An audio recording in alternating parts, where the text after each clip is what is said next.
inaugura na Galeria Miguel Navinho, no dia 19 de maio, às 22 horas, uma maravilhosa exposição da Patrícia Garrido, que se chama 12 Quartos e Famílias Felizes. Isso. Vamos começar por perguntar como é que apareceram os quartos e as famílias. Pronto, então começo pelos quartos. Começa pelos quartos. O processo, como é que foi? Bom, como sabes e como te lembras, eu trabalho com madeiras e com restos de memórias, digamos, de pessoas que eu não faço ideia quem são, mas não interessa. Gosto da ideia dos móveis absorverem a vivência das pessoas que os usaram desde há bastante tempo. E tive a possibilidade de deitar as mãos a uma casa inteira que, além de ter uma mobília horrenda, mesmo do pior, não é?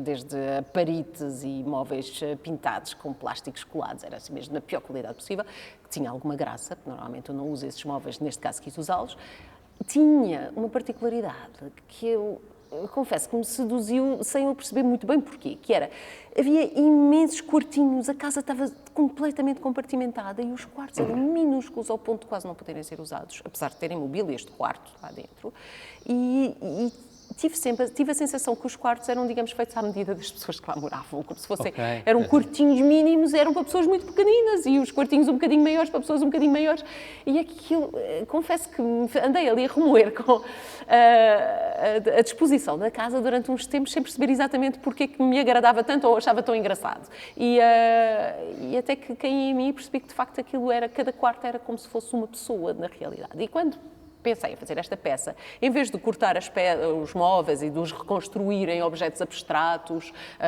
enfim, compostos digamos, das memórias das pessoas, neste caso, achei graça fazer uma reconstituição dos personagens que eu não conhecia e que não sei quem eram, mas que seriam cada um à sua escala um quarto daquela casa com 12 quartos. Tinha 12 assoalhadas.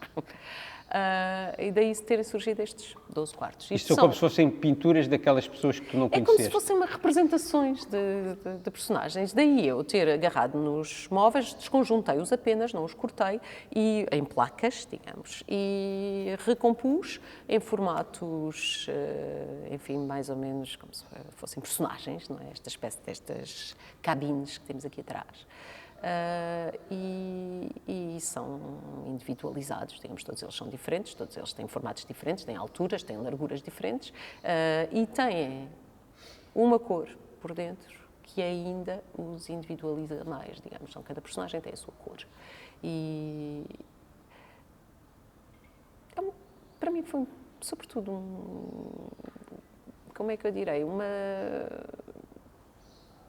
tal como os desenhos das famílias felizes, foi uma descontração em relação ao meu tema usual, ao tema da conservação da memória, que é um tema que me angustia um pouco. Eu uso no meu trabalho porque é um tema que me é caro, no sentido em que eu tenho desde sempre este pânico do tempo desaparecer, das coisas desaparecerem, das pessoas desaparecerem e de não ser possível reconstituí-lo, não ser possível explicá-lo em absoluto e em totalidade o que era o tempo anterior, não é? O que era o tempo das outras pessoas.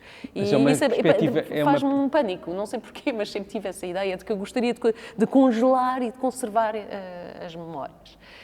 Mas é de uma perspectiva mais documental, histórica, ou é numa perspectiva mais afetiva? Eu diria que mais afetiva, é uma mistura, digamos, das duas coisas. Claro que documental, em primeiro lugar, porque quer conservar objetos e não propriamente pensamentos nem momentos, mas através desses objetos, para mim, é de facto a parte afetiva ou vivencial, digamos, quando não são pessoas que eu conheço, não é? E neste caso, ao fazer isto desta forma, eu fiz isto de uma forma divertida. Será a expressão certa. Eu fiz isto, desdramatizei a questão. Ao fazer estes personagens coloridos, foi a mesma ideia, o mesmo pensamento, ainda que feito com descontração. A mesma coisa quando eu falo das famílias felizes, trago as famílias felizes aqui à mistura, são desenhos que são a mesma coisa que eu faço sempre, digamos, que é o estabelecer ligações abstratas, quase aqueles desenhos que se costumam dizer que parecem uns gráficos matemáticos, na realidade são parte de um ponto do desenho, acaba noutro e estabelece ligações entre as partes do desenho. E... Já vamos às famílias felizes. Diz-me só uma coisa, que é, nos trabalhos escultóricos que tu apresentaste antes na galeria, sim. E que um deles agora está exposto, um dessa série está exposto agora na grande Gulbenkian. exposição que a Gulbenkian tem. A exposição é do Centro de Arte Moderna, mas é no Museu da Arte Antiga. Nessa altura, tu estabelecias cotas, tu limitavas a altura das peças. Certo, e as peças quase como se espalhavam por um determinado espaço. E também fiz, da mesma forma, cubos. Eu Digamos sei, que era uma forma de geometrizar, de transformar numa forma abstrata, de certa forma, aquilo que era as afetividades, as memórias... E porquê é que tu limitavas a altura? Era pela perspectiva do espectador? Era porque era um desafio para ti? Não era uma limitação, a altura para mim não é uma limitação, okay. A altura é uma definição, não era no sentido de, ok, isto não vai ser mais alto, não, isto vai ser e o que é. Ou seja, estou a transformar num objeto geométrico, que é aquele, e que neste caso é uma cota, é como se fosse um novo chão, mas está definido por uma regra que eu inventei, para mim própria, e que só serve para mim própria, mas que eu estabeleço para uma determinada peça, que a altura daquela peça vai ter 30 centímetros. Não reivindica aqui nenhuma teoria. Apenas uma tem 20, outra tem 30, e aquilo é aquele objeto, aquela mobília, ou aquele conjunto de quartos, no caso da peça da Gulbenkian, são 4 quartos. Aqueles 4 quartos vão ser transformados num chão que tem 30 centímetros de altura. Apenas é uma decisão minha. Então, vendo isto depois, vendo isto a posteriori, não gosto nada destas palavras, mas vendo isto depois, são quartos o que está atrás de ti, são quartos essas cotas. Da Gulbenkian, a peça da Gulbenkian são 4 quartos, são 4 quartos. Mas nem sempre são quartos, às vezes são mobílias de casas inteiras. Mas este é um bom exemplo, é bom que a da Gulbenkian sejam 4 quartos. Como é que tu olhas para estes quartos e para aqueles quartos também têm pessoas lá dentro? Ou estes é que têm? Porque estes claramente Aqueles têm pessoas lá dentro, só que não me preocupei com o facto de ser uma, 2 pessoas ou 3, ou não interessava quem morasse naqueles quartos, interessou-me só o facto deles serem quartos de pessoas diferentes, experiências de vida diferentes, e que eu juntei numa coisa única. Ali era uma coisa um bocadinho até, como é que eu direi, maléfica, que é, para todo o sempre, juntei pessoas que nunca tiveram nada a ver, porque eu comprei os quartos em casas diferentes. Aquelas pessoas todas ficaram num objeto único e nunca se conheceram em vida. Nunca se conheceram em vida. Não sei se estão vivos ainda, nem quero sequer dizer nada, mas pronto. Ali solidificadas e estão ali compactados naquele objeto para todo o sempre. Eu não sei se então, 4 quartos, podiam até ser 8 pessoas. Não é? Estas estão atrás de ti, as pessoas mexem-se mais. Não, estas estão, pelo menos estão cada uma no seu quarto. Claro, e elas têm espaço para se mexer. Não, por acaso havia quartos de casal aqui, alguns. Portanto, se calhar não são 12 pessoas, são capazes de ser para aí umas 16 ou 18. Não sei. Os quartos. Ok. Mas pronto, é que uma multidão aqui atrás de mim. Diz-me uma coisa, famílias felizes, como é que apareceram os desenhos? Voltamos às famílias. Agora às famílias. O que eu dizia é... estava a fazer um paralelo em relação, sobretudo, ao meu estado de espírito, ao fazer estas peças e ao fazer as famílias felizes. Foi um descomplicar. Há alguma ligação? Porque isto também eram famílias. Não, sim, são sempre famílias, mas digamos, na minha cabeça a ideia da família é a ideia da ligação, seja ela afetiva, ou seja o que for, mas acho que nós vemos o mundo à nossa volta através das ligações que fazemos, entre nós, sobretudo afetivas. Eu acho que é aí a base, eu diria, de todo o entendimento que temos do mundo. Neste caso dos desenhos das famílias felizes, foram... em todos os aspectos felizes, foram sobretudo muito tranquilos e tive muito prazer a fazê-los. E tenho que dizer, normalmente os desenhos são tranquilos, às vezes não me dão prazer, às vezes estou a lutar contra eles, mas são tranquilos, ao contrário das pinturas que são um drama. E sofro horrores durante todo o tempo da pintura, enquanto estou a fazer antecipadamente, quando acabo de fazer, aquilo é sempre um sofrimento. Os desenhos não, os desenhos são ótimos. E estes foram mesmo divertidos. Pus as cores todas, não havia cor que eu não usasse. Não há uma ponta de ironia no nome. Não, há apenas... ironia, não, eu diria que sim, haverá sempre, porque acho que famílias felizes é o que nós podemos. Claro, é o que nós podemos. É o que nós podemos, elas todas são felizes e são o que há. À sua maneira. De qualquer forma, gosto muito da ideia de ser um prato chinês.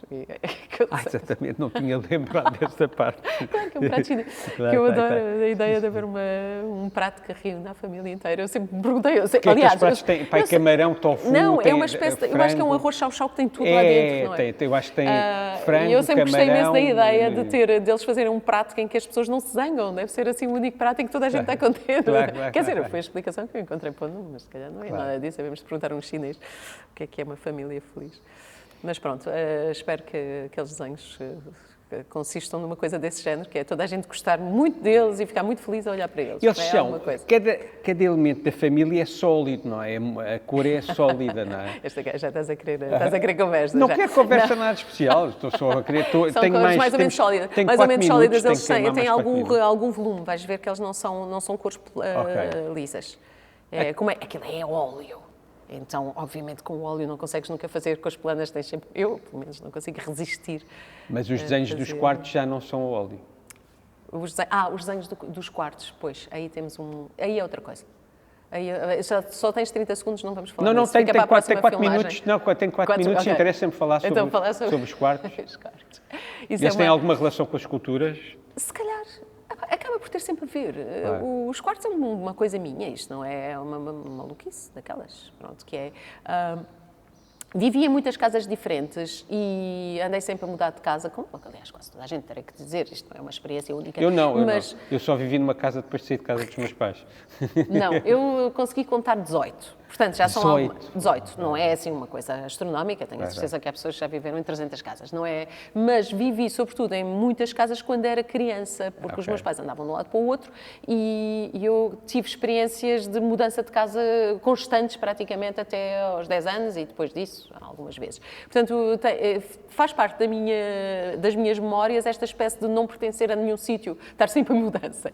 E se calhar por isso é tão importante esta espécie deste levantamento para mim do espaço onde vivi. Pronto, é uma coisa minha. E sempre fiz projetos que tinham a ver com os espaços em que eu vivi. Tenho apartamentos, os T's, que são ainda dos anos 90 e fiz uma série o T0, T4, T3, portanto, e depois disso já fiz pinturas com esses mesmos apartamentos que, digamos, são só as plantas e trabalho muito a partir dessa espécie, dessa memória das plantas, de espaços que na minha cabeça, obviamente, estão alterados, porque são memórias, não é, de infância, e agora quis fazer uma compilação dessas memórias todas e tentar fazer um levantamento total dos apartamentos e já consegui perceber que eram 18, e refazê-los de memória, umas plantas com percursos. Eu faço uma planta mais ou menos desenhada e depois percorro esses espaços de memória. Já, ok, aqui sei que fui à cozinha e depois fui aqui. E ando ali, percorro com cor e com circulação do lápis e depois de uma aguarela. Primeiro faço uma planta a lápis muito leve, que eu depois não apago, fica lá, os traços do lápis ficam por trás, e depois marco os contornos do limite da planta e depois faço percursos. Estabeleço percursos com cor primeiro, depois com um marcador de aguarela, depois com lápis, depois ponho outra vez marcador por cima, depois ponho lápis outra vez e aquilo vai sendo sobreposto até ficar os percursos todos marcados com uma superposição, às vezes, percursos que se cruzam e que fazem transparências diferentes de cor, como, por exemplo, o percurso dos adultos, o percurso das crianças. Eu consigo visualizar e imaginar, eu estava aqui, partilhava um quarto com o meu irmão, portanto fazia este percurso e costumava ir aqui e à sala, os meus pais, entretanto, faziam este percurso. Bem, é uma maluquice. É uma maluquice, não é? É uma maluquice. Mas pronto, mas também me diverti, confesso, a fazer aqueles desenhos. Então agora consegues dizer o nome da exposição, a data, o sítio? Agora, e como é que é? Queres meter os apartamentos também? Então, a exposição vai inaugurar no dia 19, sexta-feira, às 22 horas, na Galeria Miguel Nabinho, em Campo de Ourique. Na Rua Tenente Ferreira Durão, número 18B. E tem como título 12 quartos E famílias felizes E alguns outros apartamentos que não se chamam atenção, os desenhos chamam-se casa. Claro, casa. Casa Cardinal 1, Casa Cardinal 2, por aí fora. Numerei-os de 1 a 18. Ok. Apareçam todos, que a exposição é bestial e eu adorei esta entrevista. Ora, eu também.